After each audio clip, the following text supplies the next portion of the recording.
नमस्कार, आपण पाहत आहात महाराष्ट्र अलर्ट न्यूज। मुखेड तालुक्यातील राजकारणाला नव्या वळणावर नेणाऱ्या ग्रामपंचायत निवडणुकांचा बिगुल लवकरच वाजण्याची शक्यता आहे। तालुक्यातील तब्बल 109 ग्रामपंचायत निवडणुकांची रणधुमाळी आता रंगणार असून गावागावात राजकीय हालचालींना वेग आला आहे।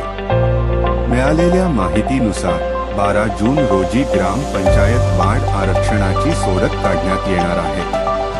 त्याआधी 8 जून रोजी विशेष ग्रामसभा आयोजित करण्याच्या सूचना जारी होणार आहे।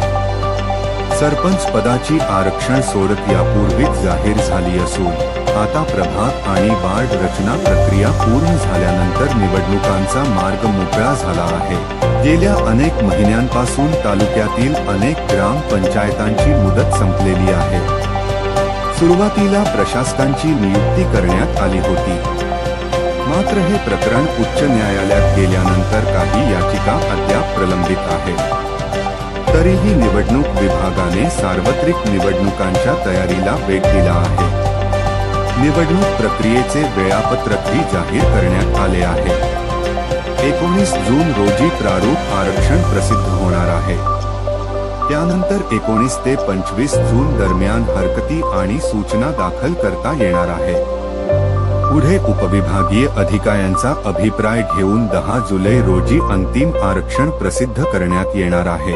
या निवडणुकांकडे केवळ ग्रामपंचायत निवडणूक म्हणून पाहिले जात नाही, तर आगामी जिल्हा परिषद, पंचायत समिती, विधानसभा आणि लोकसभा निवडणुकांची रंगीत तालीम म्हणूनही या निवडणुका अत्यंत महत्त्वाच्या मानल्या जात आहेत। गावपातळीवर विजयी होणारे गट आणि नेते आगामी मोठ्या निवडणुकांमध्ये निर्णायक भूमिका बजावू शकतात। मुक्रमाबाद, बाहाळी, येवती, सावरगाव, पी बेटमोगरा, जाहूर, कमळवाडी, उमरद्री, मंग्याळ, मंडलापूर, चांडोळा तसेच इट्याळपम यांसारख्या मोठ्या ग्रामपंचायत निवडणुका विशेष लक्षवेधी ठरणार आहे। काही ग्रामपंचायतमध्ये कोटींच्या विकास कामांमुळे आणि वाढलेल्या राजकीय ताकदीमुळे यंदाची लढत अधिक चुरशीची होण्याची शक्यता आहे। आता सर्वांचे लक्ष लागले आहे ते आरक्षण सोडतीकडे आणि त्यानंतर सुरू होणाऱ्या राजकीय डावपेचांकडे।